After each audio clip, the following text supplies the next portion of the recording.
Malam ke-23. Syahrazad melanjutkan ceritanya. Maka sang menteri pun berteriak, "Kalau kau diam terus, niscaya akan kupenggal kepalamu dengan pedang ini." Si bongkok membuka mulutnya. "Wahai pemimpin bangsa jin, demi Allah, sejak kau memasukkan aku ke tempat ini tadi malam, tak sekalipun aku berani mengangkat kepalaku. Jadi sekarang ampunilah aku."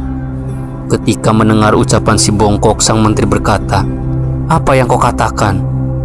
Aku adalah ayah mempelai perempuan, bukan jin ifrit."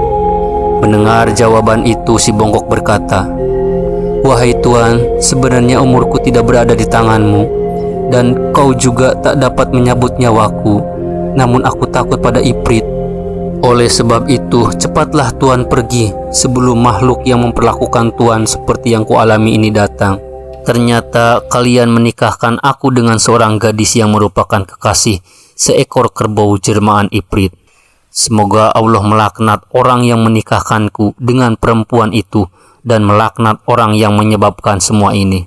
Samsudin lalu berkata kepada si bongkok, "Bangkitlah dan segeralah keluar dari tempat ini." Namun si bongkok tetap menolak. Dia berkata, "Apakah tuan kira aku sudah gila? Tak mungkin aku berani meninggalkan tempat ini tanpa seizin ifrit itu. Semalam dia mengancamku bahwa aku baru boleh keluar dari tempat ini jika matahari telah terbit. Maka sebelum aku keluar, beritahu apakah matahari telah benar-benar terbit? Karena dengan posisiku yang seperti ini, aku tak dapat melihat matahari." Sang menteri berkata, "Siapa sebenarnya yang mendatangimu semalam?" Si bongkok menjawab, "Semalam aku masuk ke kamar kecil ini untuk buang air. Tiba-tiba dari kolam itu muncullah seekor tikus yang tubuhnya terus membesar hingga ia berubah menjadi seekor kerbau. Kemudian makhluk itu mengancamku. Sungguh laknat calon mempelai perempuanku itu dan orang yang menikahkan aku dengannya." Kemudian Samsudin mendekati si bongkok dan membawanya keluar kamar kecil. Si bongkok lalu mendatangi sultan untuk melaporkan apa yang dialaminya semalam. Sedangkan Samsudin langsung masuk ke dalam rumah dalam keadaan bingung. Kepada putrinya ia berkata, "Putriku, katakan padaku apa yang sebenarnya terjadi padamu semalam." Siti Husnun berkata, "Yang tidur bersamaku semalam dan menggauliku adalah seorang pemuda yang tampan. Jika kau tak mempercayaiku, kau dapat melihat surbannya yang masih ditinggal olehnya di atas kursi atau pakaiannya yang tergeletak di bawah ranjang. Di dalam pakaian itu terdapat sebuah bungkusan yang aku tak tahu gerangan apa isinya." Setelah mendengar penjelasan dari putrinya, Samsudin kemudian masuk ke dalam kamar putrinya.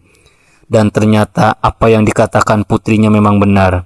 Samsudin menemukan surban milik Hasan Badruddin yang adalah keponakannya sendiri. Dia berkata, "Benar, surban ini memang milik seorang menteri." Kemudian Samsudin meneliti pakaian yang ditinggalkan oleh Hasan Badruddin. Ketika membolak-balik pakaian mewahnya yang ditinggalkan oleh orang yang telah meniduri putrinya, Samsudin menemukan sebuah kantung yang berisi uang 1000 dinar dan selembar surat. Samsudin segera membaca surat itu. Surat yang dibaca Samsudin tak lain adalah surat perjanjian jual beli antara Hasan Badruddin, putra Nuruddin Al-Basri, dengan seorang Yahudi. Dan ketika Samsudin membaca nama penulis surat itu yang tak asing di telinganya, menteri Mesir itu langsung jatuh pingsan. Setelah siuman, Samsudin mulai memahami apa yang sebenarnya terjadi. Dia berkata, "Tiada Tuhan selain Allah yang maha kuasa untuk melakukan apapun." Kemudian Samsudin berkata kepada putrinya, "Wahai putriku, tahukah kau siapa gerangan pemuda yang telah menikahimu?" "Tidak, ayah," jawab Siti Husnun. "Dialah putra adikku, dan uang 1000 dinar ini adalah mahar untukmu." Subhanallah, bagaimana mungkin perkara ini bisa terjadi? Kemudian Samsudin membuka jahitan pada pakaian Hasan Badruddin dan menemukan kertas yang berisi nasihat Nuruddin Al-Masri, ayahanda Hasan Badruddin. Kepada Samsudin menyenandungkan sebuah syair, "Aku melihat jejaknya, maka terbitlah kerinduanku. Air mataku jatuh membasahi negerinya. Aku memohon pada Dia yang memisahkan aku dengannya, agar satu hari kelak Dia mengembalikannya padaku. Setelah Samsudin menyenandungkan syair, dia pun membaca kertas yang ditemukannya.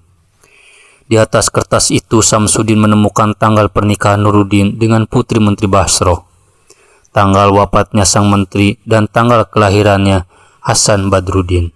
Bukan main terkejutnya Samsudin ketika dia menyadari bahwa tanggal-tanggal terjadinya berbagai peristiwa penting yang dialami adiknya ternyata sama persis dengan apa yang dialaminya.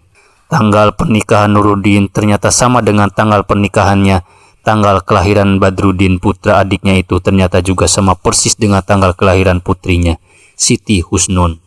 Samsudin kemudian membawa kertas yang ditemukannya itu ke hadapan Sultan dan menceritakan semuanya dari awal hingga akhir.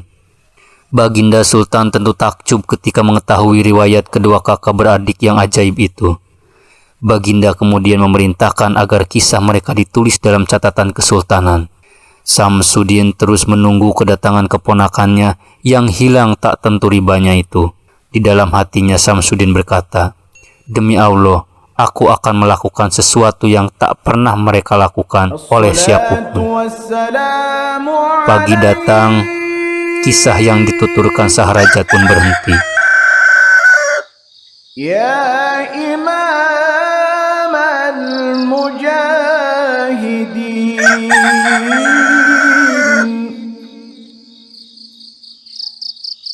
Ya Rasulullah,